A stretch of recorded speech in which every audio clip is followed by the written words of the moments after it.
Hi mga palangga, kamusta kayo? Before we start, let me share this verse to you from Isaiah 14 verse 24.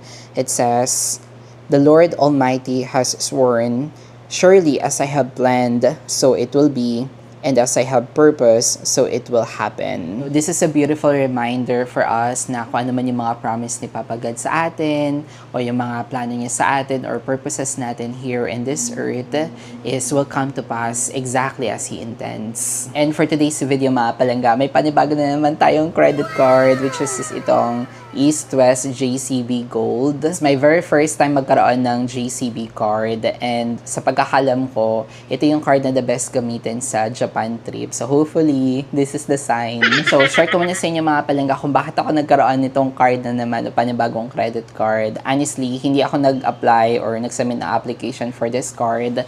Yung last application ko is yung sa China Bank Home Visa Platinum. So, I'm so happy with this card, by the way. Panoorin yung mga previous video ko about this. So, yun na nga, hindi ako nagsubmit na application for this card, pero kusa siyang in-offer ni East West. Meron na akong first credit card kay East West, which is itong East West Privilege Classic Visa Card. And last March 28, I received a notification sa Viber ko from East West. Sabi niya, "Dear John Paul, we recognize your outstanding credit performance and are delighted to increase your credit limit by offering you an East West Gold credit card. Enjoy these exclusive perks and privileges with your new East West Gold credit card. A 1,500 pesos welcome cash credit when you spend 3,000 pesos anywhere within 60 days from card activation, free travel accident and inconvenience insurance up to 20 million pesos. We'll process your new East West Gold credit card on March 31, 2026. And if you wish to opt out, you may call our 24 hotline customer service. Thank you for your continued patronage." And pag-check ko din dun sa East West app ko mga palangga, nag-reflect na din agad yung additional card doon, which is yung East West JCB Gold with separate credit limit. And dahil nga okay din naman yung nag-experience ko kay East West, at saka generous din naman si East West sa pag-waive nung Privilege Classic card ko, itong card na to. So, generous naman sa pagbigay ng option ng pag-waive ng annual fee. And also, this is my first time then to take advantage or to have a JCB card. Kaya, ayun, tinake advantage ko na rin yung offer. Hindi na ako nag-opt out. Hinayaan ko na lang na i-process ni East West yung additional card na offer nila. And then, as far as I know, yung mga normal processing time ng mga banks and also card delivery is within 10 business days. So, I waited 10 business days. And nung April 15 na, dahil 10 business days na siya, wala pa rin ako na-receive na notification or updates about doon sa card. Kaya naman, nagtaka na rin ako and tumawag na ako sa customer service nila just to check kung totoo ba talaga yung offer na yun or kung ano nga ba yung status nung offer nila. And na-confirm naman ng customer service na legit naman yung offer, and the reason daw kung bakit hindi ko pa siya na-receive kasi hindi pa daw nagagawa yung card. And dahil mas offer pala siya, guys. So, hindi lang pala ako yung na-offeran. Madami din mga na-offeran nung additional card. Kaya, ganun daw talaga, nagkakaroon ng delay.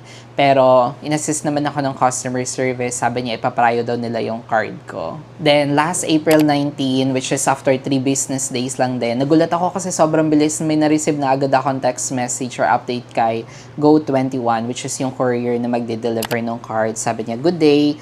Please expect the delivery of your East West Bank credit card within the day. If you're not available to receive your shipment, kindly prepare and submit a letter of authorization or LOA and copy of your valid government ID to our courier." So, sobrang bilis lang niya, guys. Nakakatuwa kasi hindi ko in-expect na gano'n lang kabilis. In-expect ko pa na additional 10 business days pa ulit siya, or baka pang matagalan talaga siya since mas yung offer na yon, or pang kalahatan or pang maramihan. So, ito pala yung na-receive ko, guys. Ayan, from Go21. Nakakatuwa naman kasi tumatawag talaga yung courier nila for the updates nung status ko ng card ko, napapunta na sila, ganun. Kaya, ayun, nakakatuwa lang kasi alam ko na parating i-ready deliver yung card. And then, isa pa sa nagulat ako is Totoo nga talaga na prior siya kasi may nakalagay na may nakalagay na urgent. Ayan, may nakalagay na urgent na tagging doon sa sulat. Na-unbox at na-activate ko na yung card mga palangga, nakarang araw lang. Pero for the sake of this video, so pakita ko yung laman ng sulat or nitong mail na to. So ito siya, nakalagay Go 21. Ayan. And then, ito naman yung papel. Ayan, naka-sealed naman siya or tsaka may stapler naman. Stapler tsaka sealed naman yung sulat. And then yung laman niya is yung as usual is yung sulat din. Yung sulat kung saan ano yung details ng card, ano meron sa card.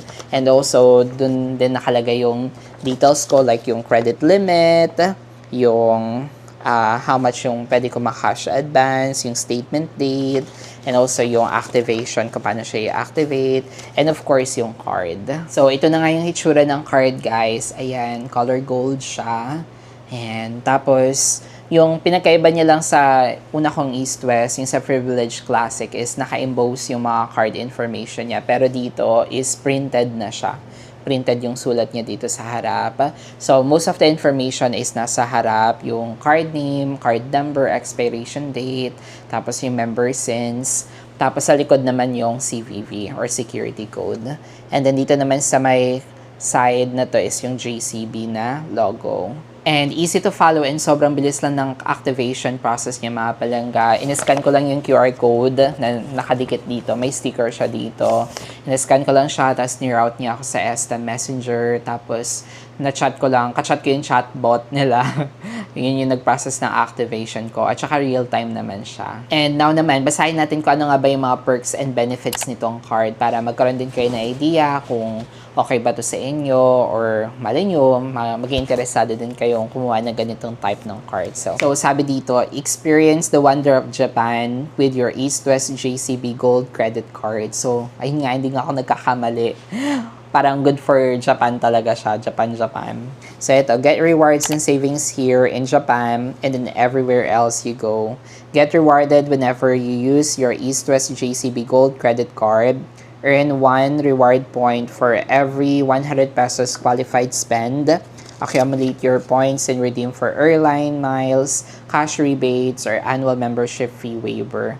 So parang katulad siya nung East-West Privilege Classic Card ko, yung pointing system niya na for every 100 pesos is 1 point yung equivalent ng reward. And then yung mga points na yon pwede siyang ma-convert or pwede nyo siyang ma-redeem into cash credit o di kaya air miles or pang waive nung annual fee. And second benefits niya is revel with year-round special promotions and discounts from partner merchants in-store and online from shopping, dining, to travel and leisure. Madami ako nababasa mga posts na madami mga offer sa JCB, mga special offer good for JCB card. Kaya naman, ayun na nga na kaya yun isa din sa mga reason kung bakit inayad ko lang yung offer. Why not try ko sa JCB? Kasi nga madami mga pa-offer din. Mga special offer din si JCB card. And third benefits niya, save even more on your international purchases with a low foreign transaction service fee of 2%. So kapag gagamitin na naman natin siya sa ibang bansa for international spending is 2% yung kanyang international or foreign transaction service fee. For me, mas mababa pa rin sa BPI which is 1.85%. Pero almost mababa din siya, 2% compared from the other cards nga naman na mas mataas yung foreign transaction service fee. And the fourth benefit is make your trip worry-free complimentary comprehensive travel accident and inconvenience insurance. So, ayun nga, may kasama siyang insurance, guys. So, I think kapag gagamitin natin yung card sa pagbubook ng mga airfare natin, though hindi ko pa na-browse yung details, yung full details ng benefits, pero yun nga, sabi nga meron siyang up to 20 million insurance when it comes for accident or inconvenience pagdating sa pagta-travel. So, I think magiging secure yung mga travel natin. So, mas maganda siya gamitin pang book ng mga flight tickets. And next naman, stretch out and relax while waiting to board your flight in Japan and Hawaii for complimentary access to world-class amenities at the JCB Airport Lounge. So, may kasama pa siyang airport lounge pero accessible siya sa JCB Airport Lounge. So, sa pamagitan nitong card, I think is ng mga nabasa ko is up to 6 times. I'm not quite sure. Check nyo na lang. Pero yun nga, may kasama siya or meron siyang lounge access. And then, take a break and avail of your free and exclusive entry to JCB Plaza lounges located in major shopping areas. So, accessible din siya or pwede natin magamit ito as free access sa JCB Plaza lounges. And then explore Japan effortlessly with useful travel information and guides to exclusive offers and services on the JCB Japan app. Plus, get special rates on JCB Global Wi-Fi router rentals. So, I think this is baka ito na talaga yung sign. So, ito yung sign para makapag-travel tayo din Japan. Hopefully. Pero yun, best card nga talaga siyang gamitin when it comes for Japan trips kasi meron tayong access for JCB Japan app. And also yung meron tayong mga special rates for JCB Global Wi-Fi router rentals.